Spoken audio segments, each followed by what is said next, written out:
ಇದೇ ಕೊನೆಯ ಭಾಷಣ ಅನಿಸುತ್ತೆ. ತುಂಬ ಹೊತ್ತಿಂದ ನೀವು ಎಲ್ಲರ ಭಾಷಣಗಳನ್ನು ಕೇಳಿದ್ದೀರಿ. ನಾನು ಹೆಚ್ಚಾಗಿ ಮಾತಾಡೋಕ್ಕೆ ಹೋಗಲ್ಲ. ಯಾಕೆಂತಂದರೆ ಎಲ್ಲ ಪತ್ರಕರ್ತರ ಮಿತ್ರರು ಅವರವರ ಕೆಲಸ ಕಾರ್ಯಗಳಿಗೆ ಹೋಗಬೇಕೀಗ, ಪೀಕ್ ಅವರ್ ಬೇರೆ ಅವ್ರಿಗೆ. ಈ ಕಾರ್ಯಕ್ರಮದಲ್ಲಿ ಭಾಗಿಯಾಗಿರುವ ರೋಟರಿ ಸಂಸ್ಥೆಯ ಮುಖ್ಯಸ್ಥರಾದಂಥ KP ನಾಗೇಶ್ ಅವರೇ, ನಿರ್ದೇಶಕ, ಎಲ್ಲರೂ ಮೆಚ್ಚುವಂತಹ ಬರಗಾರರಂತಹ ಹಿರಿಯರಾದಂತಹ ನಾಗತಿಹಳ್ಳಿ ಚಂದ್ರಶೇಖರ್ ಅವರೇ, ನಮ್ಮ ಬೆಂಗಳೂರು ಪ್ರೆಸ್ ಕ್ಲಬ್ನ ಅಧ್ಯಕ್ಷರು ನನ್ನ ಗೆಳೆಯರಾದಂಥ ಶ್ರೀಧರ್ ಅವರೇ, ಕ್ಲಬ್ನ ಪ್ರಧಾನ ಕಾರ್ಯದರ್ಶಿಗಳು ನನ್ನ ಗೆಳೆಯರಾದಂಥ ಶಿವಕುಮಾರ್ ಬೆಳ್ಳಿತಟ್ಟೆ ಅವರೇ, ಇಲ್ಲಿ ಸೇರಿರುವ ಎಲ್ಲ ರೋಟರಿ ಬಂಧುಗಳೇ, ಮೊದಲಿಗೆ ನಾನು ಇವತ್ತಿನ ಕಾರ್ಯಕ್ರಮದಲ್ಲಿ ರೋಟರಿ ಫಾಲ್ಕನ್ ಮೀಡಿಯಾ ಪ್ರಶಸ್ತಿಯನ್ನು ಸ್ವೀಕಾರ ಮಾಡಿರುವಂತಹ ಎಲ್ಲ ಮಾಧ್ಯಮದ ಗೆಳೆಯರಿಗೂ ಕೂಡ ಈ ಸಂದರ್ಭದಲ್ಲಿ ಹೃದಯಪೂರ್ವಕವಾದಂಥ ಅಭಿನಂದನೆಗಳನ್ನು ಸಲ್ಲಿಸೋಕ್ಕೆ ಇಷ್ಟಪಡ್ತೇನೆ. ಯಾಕೆ ಅಂತಂದರೆ ಮಾಧ್ಯಮ ಕ್ಷೇತ್ರದಲ್ಲಿ ಉತ್ತಮ ಸಾಧನೆ ಮಾಡಿರುವಂಥ ಎಲ್ಲ ಗೆಳೆಯರನ್ನು ಗುರುತಿಸಿ ಇವತ್ತು ಪ್ರಶಸ್ತಿಯನ್ನು ನೀಡಿರುವ ರೋಟರಿ ಸಂಸ್ಥೆಯ ಎಲ್ಲ ಮುಖ್ಯಸ್ಥರಿಗೂ ನಾನು ಈ ಸಂದರ್ಭದಲ್ಲಿ ಧನ್ಯವಾದಗಳನ್ನು ಹೇಳೋಕ್ಕೆ ಇಷ್ಟಪಡ್ತೇನೆ.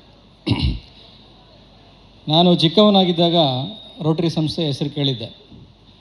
ನನಗೆ ಒಂದು ಕುತೂಹಲ ಆಯಿತು, ರೋಟರಿ ಸಂಸ್ಥೆ ಅಂದರೆ ಏನೋ, ಅಲ್ಲಿ ಏನು ಚಟುವಟಿಕೆ ಮಾಡ್ತಾರೆ ಏನೋ ಕುತೂಹಲ ಭಾಳ ದಿವಸಗಳಿಂದ ಕಾಡ್ತಾ ಇತ್ತು.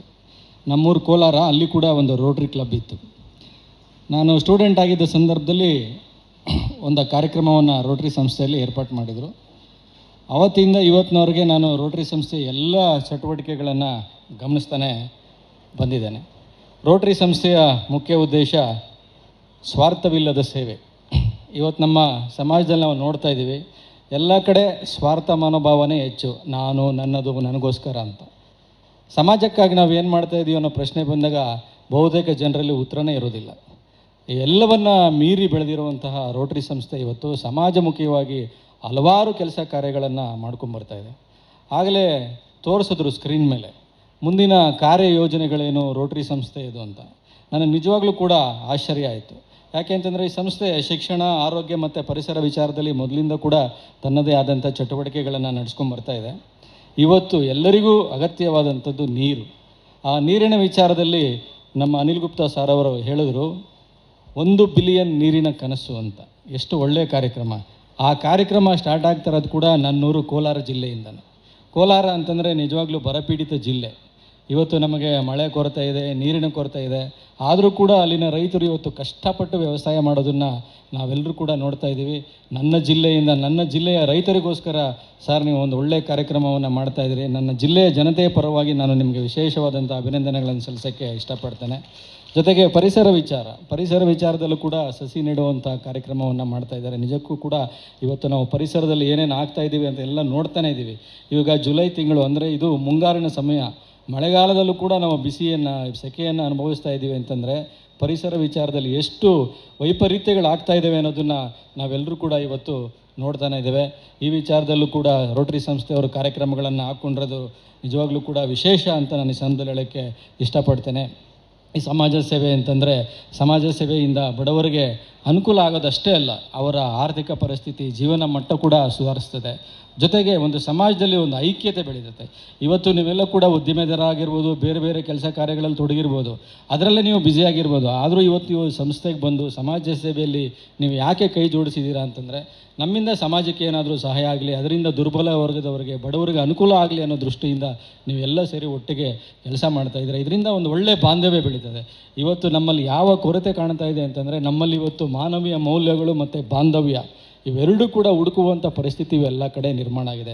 ಅದಕ್ಕೆ ಕಾರಣ ಎಲ್ಲರೂ ಕೂಡ ಇವತ್ತು ಬೆಳೀತಾ ಇರೋಂಥ ತಂತ್ರಜ್ಞಾನದಲ್ಲಿ ನಾವು ಏನು ಈ ಮೊಬೈಲ್ ಫೋನ್ಗೆ ನಾವೇನು ಅಡಿಕ್ಟ್ ಆಗಿದ್ದೀರಿ, ಆ ಮೊಬೈಲ್ ಫೋನು ಟೆಕ್ನಾಲಜಿ ಬಂದಮೇಲೆ ಎಲ್ಲೋ ಒಂದು ಕಡೆ ಮಾನವೀಯ ಮೌಲ್ಯಗಳು ಕಳೆದೋಗ್ತಾ ಇದ್ದಾವೇನೋ, ಸಂಬಂಧಗಳಿಗೆ ಬೆಲೆ ಇಲ್ವೇನೋ ಅನ್ನೋಂಥ ಪರಿಸ್ಥಿತಿ ನಿರ್ಮಾಣ ಆಗಿದೆ. ಇವತ್ತು ಒಂದು ಮನೆ ಆಗಿರ್ಬೋದು, ಆ ಮನೆಯಲ್ಲಿ ಒಂದು ಮೊಬೈಲ್ ಫೋನ್ ಹಿಡ್ಕೊಂಡು ಕೂತರೆ ತಂದೆ, ತಾಯಿ, ತಂಗಿ, ತಮ್ಮ, ಅಣ್ಣ ಯಾರನ್ನೂ ಕೂಡ ನಾವು ಗಮನ ಹರಿಸೋದೇ ಇಲ್ಲ. ನಾವು ನೋಡಿದ್ವಿ, ಪೋಸ್ಟ್ ಕಾರ್ಡ್ ಇತ್ತು, ಇಂಗ್ಲಿಷ್ ಲೆಟ್ರ್ ಇತ್ತು. ಇವತ್ತು ಲೆಟ್ರ್ ಇಲ್ಲ, ಏನೂ ಇಲ್ಲ. ಇವತ್ತು ಒಂದು ಹುಟ್ಟಿದಬ್ಬ ಅಂತಂದರೆ ಮೊಬೈಲಲ್ಲಿ ವಿಶ್ ಹ್ಯಾಪಿ ಬರ್ತ್ಡೇ ಅಂತ ಹೇಳ್ಬಿಟ್ಟು ಸುಮ್ಮನಾಗ್ಬಿಡ್ತೀವಿ. ಹಿಂದೆ ಎಲ್ಲ ನಾವು ಪತ್ರ ಬರೀತಾ ಇದ್ವಿ, ನೀವು ಕ್ಷೇಮವೇ ನಾವು ಇಲ್ಲಿ ಕ್ಷೇಮ ಅಂತ. ಅಂದರೆ ಅದರಿಂದ ಒಂದು ಬಾಂಧವ್ಯ ಬೆಳೀತಾ ಇತ್ತು. ಇವತ್ತು ನಾವು ಟೆಕ್ನಾಲಜಿಗೆ ನಾವೆಲ್ಲರೂ ಅಡಿಕ್ಟ್ ಆಗಿರೋದ್ರಿಂದ ಬಾಂಧವ್ಯಕ್ಕೆ ಬೆಲೆನೇ ಇಲ್ಲ. ಒಂದು ಮನೆಯಲ್ಲಿ ತಂದೆ ತಾಯಿ ಮಕ್ಕಳಿದ್ರೆ ಅವರವರು ಒಂದೊಂದು ರೂಮಲ್ಲಿ ಅವರವ್ರು ಸೇರ್ಕೊಂಡಿರ್ತಾರೆ. ಮನೆಗೆ ಹೋದ್ಮೇಲೆ ಮನೆ ರೂಮಲ್ಲಿ ಮಕ್ಕಳಿದಾರೋ ಇಲ್ವೋ ಅನ್ನೋದು ನಾವು ಕೇಳ್ಕೋಬೇಕು. ಇವತ್ತು ನಾವು ಊಟ ಬೇಕಾ ತಿಂಡಿ ಬೇಕಾ ಅನ್ನೋದನ್ನು ಕೂಡ ಮೊಬೈಲಲ್ಲೇ ಹೇಳ್ತಾರೆ. ಹಿಂದೆ ಎಲ್ಲ ತಂದೆ ತಾಯಿಗಳು ಮಕ್ಕಳನ್ನ ಕೇಳೋರು, ನಿನಗೇನು ಬೇಕು, ಯಾವ ಊಟ ಬೇಕು ಅಂತ. ನಾವು ಕೇಳಿದ ಊಟನ ಅಚ್ಚುಕೊಟ್ಟಾಗಿ ಮಾಡ್ತಾಯಿದ್ರು. ಇವತ್ತು ತಂದೆ ತಾಯಿ ನಾವು ಕೇಳಿದ್ದು ಮಾಡಿಕೊಟ್ಟಿಲ್ಲ ಅಂದರೆ ಅವ್ರು ಪಿಜ್ಜಾ ಬರ್ಗರ್ ಆರ್ಡ್ರ್ ಮಾಡ್ಕೊಂಡು ಆರಾಮಾಗಿ ತಿಂತಾರೆ. ಹೀಗಾಗಿ ಬೇಸಿಗೆ ರಜಾ ಬಂತು ಅಂದರೆ ಎಲ್ಲ ಮಕ್ಕಳು ಅವ್ರ ಅಜ್ಜಿ ಊರಿಗೆ ಹೋಗೋರು, ತಾತನೂರಿಗೆ ಹೋಗೋರು, ಅಲ್ಲಿನ ಪರಿಸರದ ಜೊತೆ ಆಟ ಆಡ್ತಾಯಿದ್ರು. ಇವತ್ತು ನಾವು ಮಕ್ಕಳನ್ನ ಆಚೆಗೆ ಬಿಡಲ್ಲ. ಬೆಂಗಳೂರಲ್ಲಂತೂ ಬಿಡೋಕ್ಕೆ ಸಾಧ್ಯನೇ ಇಲ್ಲ, ಬಿಟ್ಟರೆ ಎಲ್ಲ ಕಾರುಗಳು ಮೈಮೇಲೆ ಬರ್ತವೆ. ಹೀಗಾಗಿ ಎಲ್ಲೋ ಒಂದು ಕಡೆ ಮಾನವೀಯ ಮೌಲ್ಯಗಳು, ಸಂಬಂಧಗಳನ್ನು ನಾವು ಕಳ್ಕೊಳ್ತಾ ಇದ್ದೀವೇನೋ ಅನ್ನೋ ಒಂದು ಆತಂಕ ಎದುರಾಗ್ತಾ ಇದೆ. ಇಂಥ ಸಂದರ್ಭದಲ್ಲಿ ರೋಟರಿ ಸಂಸ್ಥೆ ಜನರೊಂದಿಗೆ ಬೆರೆತು ಜನರಿಗೋಸ್ಕರ ಕಾರ್ಯಕ್ರಮವನ್ನು ಮಾಡ್ತಾ ಇದೆ. ಇದು ನಿಜಕ್ಕೂ ಕೂಡ ಮೆಚ್ಚುವಂಥ ಸಂಗತಿ ಅಂತ ಈ ಸಂದರ್ಭದಲ್ಲಿ ಹೇಳ್ತಾ, ಸಂಸ್ಥೆ ಎಲ್ಲ ಮುಖ್ಯಸ್ಥರಿಗೆ ನಾನು ಮತ್ತೊಮ್ಮೆ ಅಭಿನಂದನೆಗಳನ್ನು ಸಲ್ಲಿಸ್ತೀನಿ. ನಿಮ್ಮ ಸಮಾಜಮುಖಿಯ ಕೆಲಸಗಳು ಇದೇ ರೀತಿ ಮುಂದುವರಲಿ. ಇದರಿಂದ ಬಡವರಿಗೆ ಎಲ್ಲರಿಗೂ ಕೂಡ ಪರಿಸರಕ್ಕೆ ಅನುಕೂಲ ಆಗಲಿ ಅಂತ ಹಾರೈಸಿ ನನ್ನ ಮಾತುಗಳನ್ನು ಮುಗಿಸ್ತೇನೆ. ಜೈ ಹಿಂದ್, ಜೈ ಕರ್ನಾಟಕ.